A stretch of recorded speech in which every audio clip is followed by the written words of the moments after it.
ನಮಸ್ಕಾರ. ಇವತ್ತು ನಾನು ಬೆಂಡೆಕಾಯಿ ಪಲ್ಯನ ಮಾಡೋದು ಯಾವ ರೀತಿ ಅಂತ ಹೇಳಿ ತಿಳಿಸ್ಕೊಡ್ತಾ ಇದ್ದೀನಿ. ಈಗ ಬೆಂಡೆಕಾಯಿನ ಫಸ್ಟು 2 ಪ್ಯಾನ್ ಇಟ್ಕೊಂಡಿದ್ದೀನಿ. 1 ಪ್ಯಾನಲ್ಲಿ 1 ಟೇಬಲ್ ಸ್ಪೂನ್ ಆಯಿಲ್ ಹಾಕ್ಬಿಟ್ಟು ಈಗ ಬೆಂಡೆಕಾಯಿನ ಎಲ್ಲ ಕಟ್ ಮಾಡಿ ಇಟ್ಕೊಂಡಿದ್ದೀನಿ.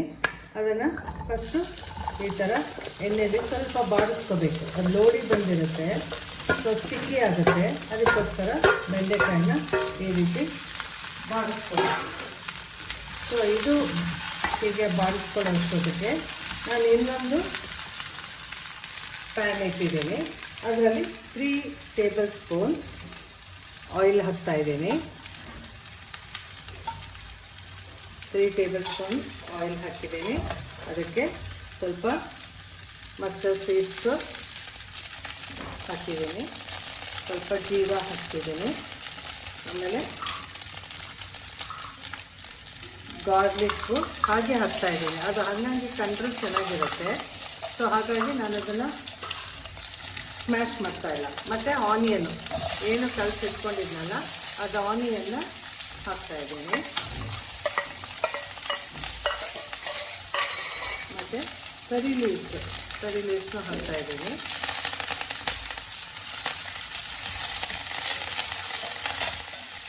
ಇದಕ್ಕೆ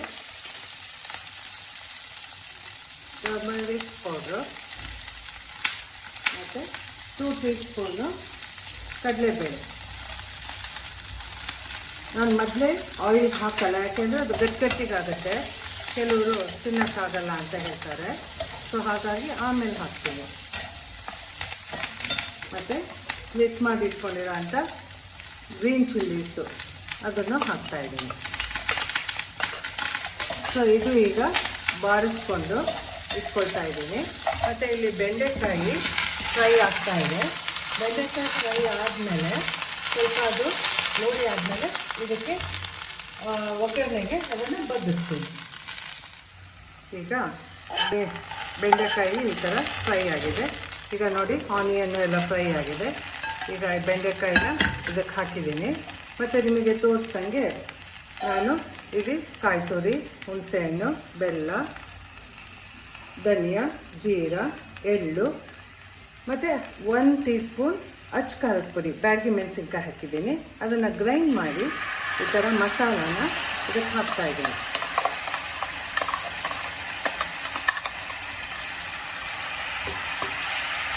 ಇದು ಬಾಯ್ಲ್ ಆಗೋವರೆಗೂ ನೀವು ಇಟ್ಕೋಬೇಕು.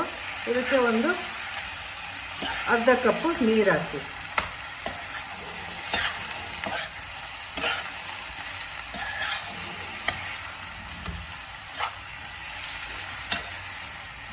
ಈಗ ನೋಡಿ, ಈಗ ಗಟ್ಟಿಗಿದೆ. ಈಗ ಅರ್ಧ ಕಪ್ಪು ಇದಕ್ಕೆ ನೀರು ಹಾಕ್ತೀರ. ಹಾಕ್ಬಿಟ್ಟು ಫುಲ್ ಬಾಯ್ಲ್ ಆಗೋಕ್ಕೆ ಬಿಟ್ಬಿಡಿ. ನೋಡಿ, ಅರ್ಧ ಕಪ್ ನೀರು ಹಾಕಿ ಈಗ ಬಾಯ್ಲ್ ಆಗೋಕ್ಕೆ ಬಿಟ್ಬಿಡಿ. ಅದು ಬಾಯ್ಲ್ ಆದಮೇಲೆ ಗಾರ್ಲಿಕ್, ಕೊರಿಯಾಂಡರ್ ಲೀವ್ಸ್. ಈಗ ನೋಡಿ ಚೆನ್ನಾಗಿ ಬಾಯ್ಲ್ ಆಗ್ತಾ ಇದೆ. ಈಗ ಜಸ್ಟ್ ಗಾರ್ನಿಷ್ ವಿತ್ ಕೊರಿಯಾಂಡರ್.